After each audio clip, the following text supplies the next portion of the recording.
Alright, we're recording our first episode of the Balang Araw Podcast. Welcome to the Balang Araw Podcast. Pare, ako nga pala si Luis Gutierrez and we're finally here for our first ever episode ng podcast na to. So, for the longest time, lagi kong sinasabi na I'm gonna make a podcast. I'm gonna make a content na parang I will grow and put my time and energy on. So to start off this podcast, kunin ko lang yung kodigo ko dito. Okay. So yeah, bakit ko ba simulan tong podcast na to? So ever since I started listening to podcasts, like nauna yung Cool Pals, and then Bad Friends podcast. I also listen to ano tawag dito, Two Bears One Cave podcast, and I remember yung Cool Pals was like episode 300, 200 ata. Now they're like to 800 plus, diba? Solid. Anyway, so yun yung mga influence ko when it comes to podcast. Tapos, ang goal ko naman for this podcast is to grow this podcast and make this podcast like para pagda-document ko sa itong creative mind. Yung creative mind ba? And also, syempre yung goals para kung if in case it gets bigger, diba? It's something na parang something na makikita ni misis ng anak ko na ito yung ginagawa ni tatay. I mean, this like what they would see on the internet. They can always go back to to the episodes and listen back to it. And syempre, also one part of the decisions kung bakit nag-start ako ng podcast is para ma-turn yung isang bad habit to a good thing. So one of the bad habits na I have is pag-yosi. Cigarettes has been a part of my life for a very long time. So let me share a story, syempre, about cigarettes and stuff.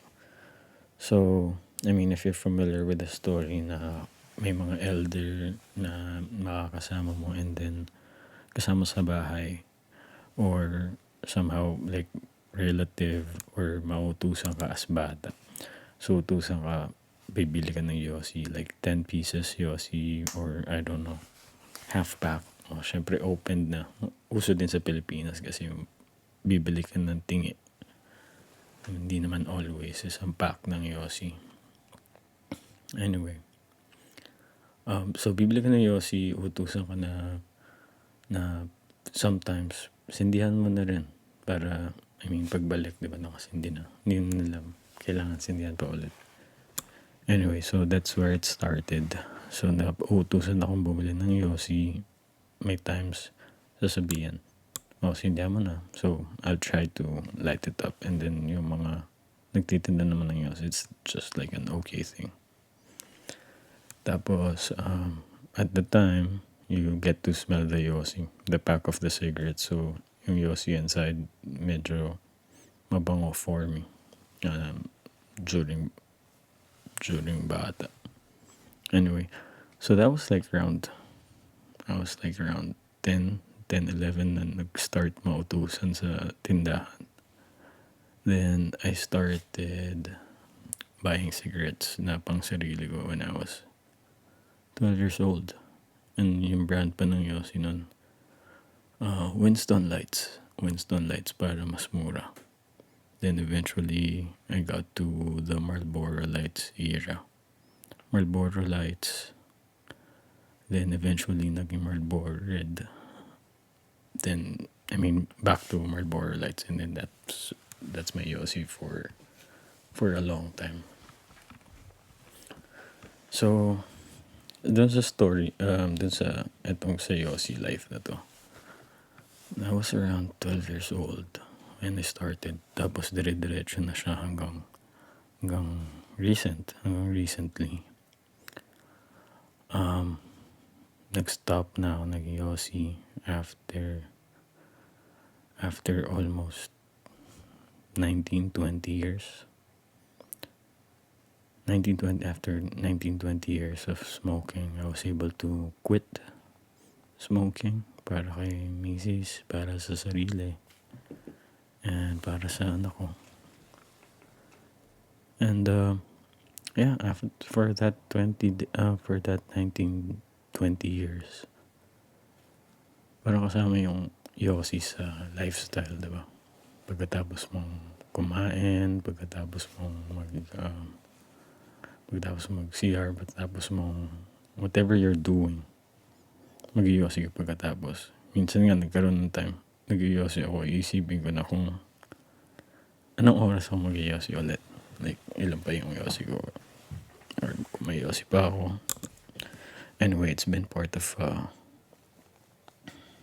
my life for 20 years. And with the power of will, I tried to stop it already. So no Yossi for almost a month, a little over 20 days. So it's an achievement for me. It's been an achievement for the days na nalalabanan na hindi mag-Yossi. So for the past 2 weeks or so, parang may mga cravings na in the middle of nowhere, biglang may isip mo, parang dapat nag-Yossi ako during this time. Pero yeah, I was able to get through it. Nag-snacks na lang ako instead of mag-Yossi. Ngayon nakakapag-water ako lalo, nakakain ako ng mas maayos. I mean, hindi naman dahil sa Yossi, hindi ako nakakain ng maayos. Pero yung appetite mo is gonna be different.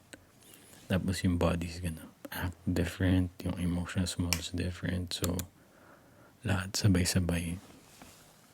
Pag nagta-transition ka ng quitting ng Yossi for a long time. So, that's that. And it has been helpful. It has been very helpful for me. So, after nung di na mag-Yossi for the past 20 days, parang mas umaba yung stamina, mas umokay yung breathing. I was able to get back to basketball actually. Di nga ako nakapaglaro na Sunday, nainis ako. Anyway, yeah, I was able to get back to running sa basketball. And yeah, so with that bad habit na stinap ko, I want to try something new with this podcast. So I imagine yung energy na nalalagay ko sa pag-Yossi, I can put it to something good, to something better, to this podcast. So hopefully I can share with you guys my journey, and hopefully I will learn a lot dito sa podcasting. And if you're listening right now sa either Spotify or Apple Podcast, please follow the show. And you can also look up the video version of this podcast in YouTube. I'll put all the links description of this podcast. And yeah, so yung bad habits na I'm trying to break, I'll try to put it to something good, something better, something fruitful. Hopefully I can grow this podcast, and hopefully This can reach people who needs it, who needs to hear it, who can find this show to be an inspiration also, probably people who needs to listen to probably sometime an inspirational talk or something motivational. It can be helpful for people also who's trying to quit cigarettes, because it's gonna be a challenge. It's not just like when you stop smoking, that's like done already. It's actually just the start of the next phase of your life where you're gonna be um, you're gonna be improving. Your body's gonna regenerate. Anyway, so that's my Yossi story, and I'm trying to put up a brand na will represent ng pag-stop ko ng Yossi. So one brand probably would be this podcast, and yeah, I'm also trying to get into to YouTube content creation. Tapos meron din akong like gaming channel. So I'm trying to put all my energy there. Energy there, tsaka dito sa podcast. Anyway, so yun nga. 20 days no Yossi. Also realizing your expenses, pare. Sa pag-Yossi. It's like $20. Here, it's like over $20 already for 2 packs. So, it's gonna be, I mean, kung lagi ka mag-Yossi, it's a dent. Anyway, so going back, so Balang Araw actually means someday. It can mean hope. It can mean a promise, or minsan, it can also mean the struggles we want to overcome. Like the one that I've shared with the Yossi. It's a struggle. So you can say this may balang araw. Na balang araw matitigil ko itong Yossi, balang araw masastop ko tong habit.